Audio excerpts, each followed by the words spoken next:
Hello everyone, स्वागत है आप सभी के पसंदीदा यूट्यूब चैनल राय एजुकेशनल में। ये वीडियो एक संदेश है समाज के उन सभी अभिभावकों को, उन सभी बच्चों को और उनके माता पिता को कि प्राइवेट स्कूल और सरकारी स्कूल में अंतर क्या है, दोनों में समानता है अथवा नहीं।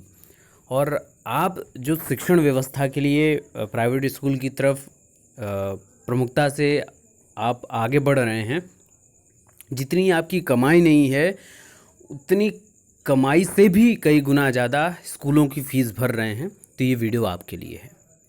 ये वीडियो उन सभी अभिभावकों के लिए है जो एक आशा की किरण लगाते हैं, एक आस लगाते हैं, एक उम्मीद लगाते हैं और उस उम्मीद के पीछे अपना सब कुछ दांव पर लगा देते हैं कि हमारा बच्चा या हमारी बच्ची भविष्य में इस मुकाम तक पहुंचेगा, ताकि हम जिस परिस्थिति से गुजर रहे हैं, हम जो चीज़ों को सामना कर रहे हैं, जो चीज़ों के अभाव में अपने दिन को गुजार रहे हैं, आने वाले समय में हमारा बच्चा या हमारी बच्ची वो उन अभावों को न देख पाए, उन अभावों से निकलकर वो एक खुशहाल और एक योग्यपूर्ण जीवन जी पाए, एक सम्मानपूर्ण जीवन जी पाए। तो तनिक ठहर जाइए इस वीडियो पे। इस वीडियो को बनाने का एक ही मकसद है कि समाज में प्राइवेट स्कूल और सरकारी स्कूल में असमानता का स्तर इतना दिखाया जाता है आपको, लेकिन उसमें खासियत क्या है एक सरकारी स्कूल में और प्राइवेट स्कूल में, क्योंकि जो ये लॉकडाउन आई है ना, ये सबको कुछ ना कुछ सिखा के जा रही है। तो मेरा ज़्यादा आपका समय ना लेते हुए स्टार्ट करते हैं। और शिक्षा व्यवस्था को मजबूत बनाने के लिए और आपकी आर्थिक स्थिति को मजबूत बनाने के लिए ये वीडियो हम लेकर आए हैं। तो भैया अभिभावक गण, थोड़ा सा मैथमेटिक्स कैलकुलेशन करते हैं थोड़ा सा, क्योंकि मैं एक शिक्षक हूँ और थोड़ा कैलकुलेशन वाली चीज़ें या लॉजिकल चीज़ें, to the pinpoint logical चीज़ों पर बात करूँगा। प्राइवेट स्कूल में आप प्रवेश दिलाते हैं अपने बच्चे को, तो एक सर्वे है या एक एग्जाम्पल के तौर पर लेते हैं। मान लीजिए स्कूल की फ़ीस है 12,000 रुपये प्रति वर्ष, ठीक है। मैं एक 1,000 रुपये प्रति वर्ष के हिसाब से मैं बात कर रहा हूँ। यहाँ पर मैंने एडमिशन फ़ीस जो कई हज़ार लगती हैं, 20,000, 25,000, 50,000 तक भी लगती है, लाखों में लगती होगी, लेकिन मैं एक मिनिमम बात कर रहा हूँ, क्योंकि हमारे समाज में ऐसे भी माता पिता हैं जिनकी सैलरी इतनी फ़ीस जितनी होती है उससे कहीं कम है, ठीक है।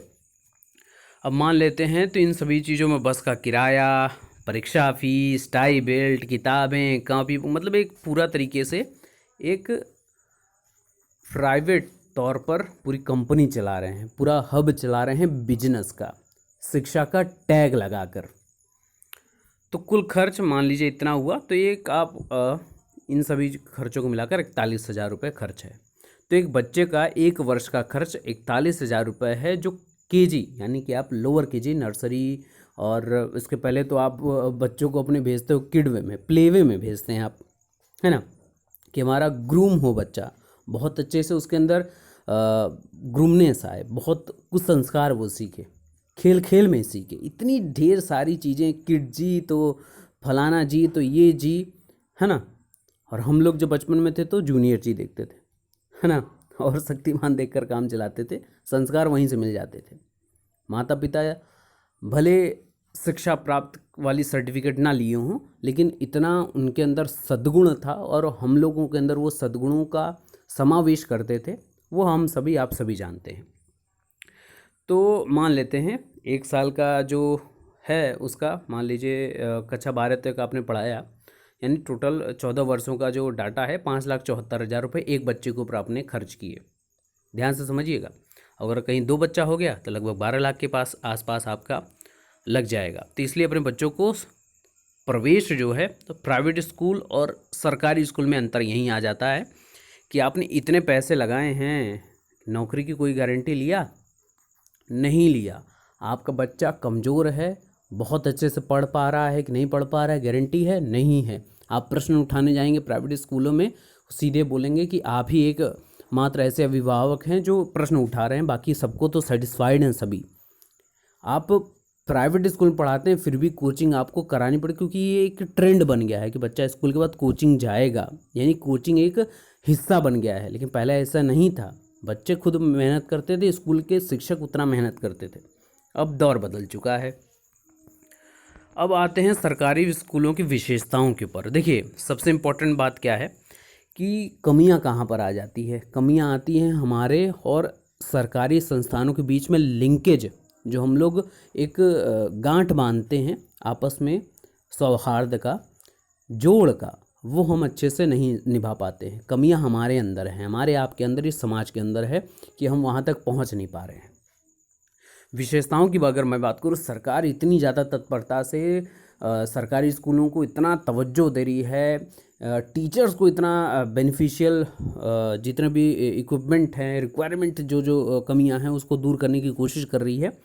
तो किसी प्रकार का कोई शुल्क नहीं है। सबसे इम्पोर्टेंट बात, जो आपका 12 लाख रुपए लग रहा है ना बच्चों का, वो 1 रुपया भी नहीं देना है आपको। दूसरी इम्पोर्टेंट बात, ड्रेस मिलेगी, फ्री किताबें मिलेंगी, यहाँ तक आपको लंच भी मिलेगा, ठीक है। और बाकी आपकी ड्रेस का तो जूता मोजा उसी में इंक्लूड हो गया। आपके स्वेटर्स जो होते हैं विंटर के लिए, बैग भी मिलेगा। और कुछ स्कूल हैं जहाँ पर वहाँ के जो शिक्षण मंडल जो है, मंडली, वो अपनी तरफ से भी बहुत सहयोग करती है। अब अच्छे अच्छे क्लासरूम की सुविधाएं हैं। व्हाट्सएप पर जो अभी लगातार आपको फ़ीस के मैसेज आ रहे होंगे प्राइवेट स्कूलों से, वो सरकारी स्कूल में देखने को नहीं मिलता। किसी भी प्राइवेट स्कूल से अधिक योग्य, अधिक पढ़े लिखे टीईटी क्वालिफाइड शिक्षक आपके सरकारी स्कूलों में होते हैं। प्रत्येक स्कूल में खेलकूद की सामग्री है। नई शिक्षा नीति के अनुसार बाल केंद्रित शिक्षा पाठ्यक्रम एनसीईआरटी द्वारा निर्धारित होता है। प्रत्येक विद्यालय में अच्छा पुस्तकालय है। प्रतिमाह अभिभावकों के साथ आपकी मीटिंग होती है, पेरेंट टीचर मीटिंग जिसको हम लोग बोलते हैं। इसके अलावा प्राइवेट स्कूल में जितने बच्चे क्वालिफाइड होते हैं उतने ही टीचर्स आप सेम क्वालिफाइड, सीबीएसई नाम दे रखे हैं, लेकिन बच्चों से बस धन उगाही वाला कार्यक्रम चला रहे हैं। इतना ही होता है प्राइवेट स्कूल का। आप नज़र उठा के देख लीजिए, हर गली मोहल्ले में आपको प्राइवेट स्कूल मिलेगा जो यहीं काम कर रहे हैं। न उनके पास सारी चीज़ों की फैसिलिटी है, न ग्राउंड है, लेकिन मतलब इतने तल्ले पर तल्ले ताने जा रहे हैं और उसी में बच्चों को पढ़ा रहे हैं। मतलब एक प्रकार का बच्चों को रोबोट टाइप का खुला इन्वायरमेंट, रिलीफ देने वाला, रिलैक्स्ड मोड वाला इन्वायरमेंट नहीं मिलता है, जो आपको गवर्नमेंट स्कूल यानी कि आपके सरकारी विद्यालयों में मिलता है। इसके अलावा रोज अभिभावक भोजन माता द्वारा स्कूल आकर भोजन चेक कर सकते हैं। बच्चों के शिक्षा के लिए शिक्षकों की जिम्मेदारी तय की गई है, जिससे गुणवत्तापूर्ण सुधार निश्चित है, ठीक है। बीएड, टीईटी, सुपर टीटी पास शिक्षक आ रहे हैं आज के समय में। पहले भी बीटीसी और विशिष्ट बीटीसी में जिले के हाई मेरिट के लोग ही चयन होता था। अब पहले की तुलना थी, क्योंकि हमारे अंदर कमियां थी, हम भी नज़रअंदाज करते आए हैं। इसी वजह से देखिए, ये कटु सत्य जो आपको मानना पड़ेगा, नज़रअंदाज हमने भी किया है, हमारे अंदर भी कमियां थी। स्कूल, सरकारी स्कूल में मास्टर साहब आते थे, पढ़ाते थे, नहीं पढ़ाते थे, हम नज़रअंदाज करते थे कि हमारा कौन सा बच्चा पढ़ रहा है वहाँ पे, हमको क्या, फलाने का बेटा पढ़ रहा है, वो गधा है, नालायक बने, हम तो यही चाहते हैं हमारा बच्चा उससे कम्पीट करेगा। ये जो हमारे अंदर है कमी, इसको दूर करना है। और हम भी अपने बच्चे का एडमिशन वहाँ कराएंगे, एनरोल करेंगे। और योग्य जितने भी प्राइवेट स्कूल के योग्यताधारी शिक्षक हैं, कम्पीट वो भी करते हैं इसी परीक्षा के लिए। लेकिन क्वालिफाइड कौन होता है? जो योग्यतम होता है, ठीक है ना। आप खुद इसको समझ रहे हैं और आप विश्वास करके अपने बच्चों को इस सरकारी स्कूल में भेजिए। लेकिन आपको भी उसके साथ जुड़ना पड़ेगा, समय समय अंतराल पर शिक्षकों से मिलना पड़ेगा, बच्चे की काउंसलिंग करनी पड़ेगी, पढ़ रहा है बच्चा कि नहीं पढ़ रहा है, स्कूल में रेगुलर होमवर्क मिला, तो इससे एक कनेक्शन बिल्डअप होगा, एक फेथ, एक जिम्मेदारी और एक सुरक्षा का आपको एहसास होगा। प्राइवेट स्कूल की लूट और अनावश्यक खर्च से बचें। इन बचे रुपयों की एफडी करा दें या बैंक में जमा कर दें। एक बच्चे का 5,74,000 रुपये 14 से 20 लाख रुपए से ज़्यादा हो जाएंगे और इन रुपयों से कोई अच्छा आप काम कर सकते हैं, बड़ा काम कर सकते हैं और उम्मीदों के अनुरूप आपका बच्चा एक बेहतर भविष्य के लिए तैयार होगा इन सरकारी स्कूलों में। और एक बात यह कहूँगा, यहाँ कोई कंपैरिजन मैं नहीं कर रहा हूँ आप लोगों के लिए, ये आपकी स्वेच्छा आपके ऊपर है। लेकिन आप जितने ज़्यादा सम्मिलित होंगे इन सब चीज़ों से, क्योंकि याद रखिएगा आप आज जहाँ पर भी हैं इन्हीं सरकारी स्कूलों की देन है कि आप वहाँ तक पहुँचे। आपके माता पिता भी इन्हीं सरकारी स्कूलों की वजह से, और क्या पहले के लोग नहीं निकलते थे एक एक से आईएएस से एमबीबीएस से लेकर बड़े बड़े आपके ओहदों तक, पदों तक जो पहुंचने वाले हैं आज के समय में, राष्ट्रपति तक, प्रधानमंत्री तक इन्हीं सरकारी स्कूलों से निकले हैं। तो क्या आज ये सरकारी स्कूल हमको वो ज्ञान नहीं दे सकते हैं? क्या वो टैलेंट नहीं इनेहल कर सकते हैं? बिल्कुल कर सकते हैं।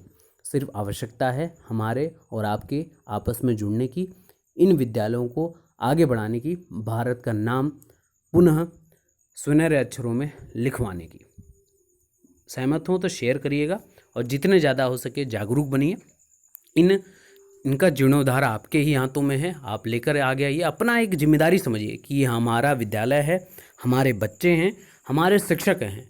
हम अपने अनुरूप शिक्षण कार्य करवाएंगे, शिक्षकों को प्रेरित करेंगे, बच्चों को प्रेरित करेंगे, सहयोगात्मक दृष्टिकोण के साथ आगे बढ़ेंगे। समाज सुधरेगा, हम सुधरेंगे और हम आगे बिल्कुल बढ़ेंगे। Best of luck. Thank you so much.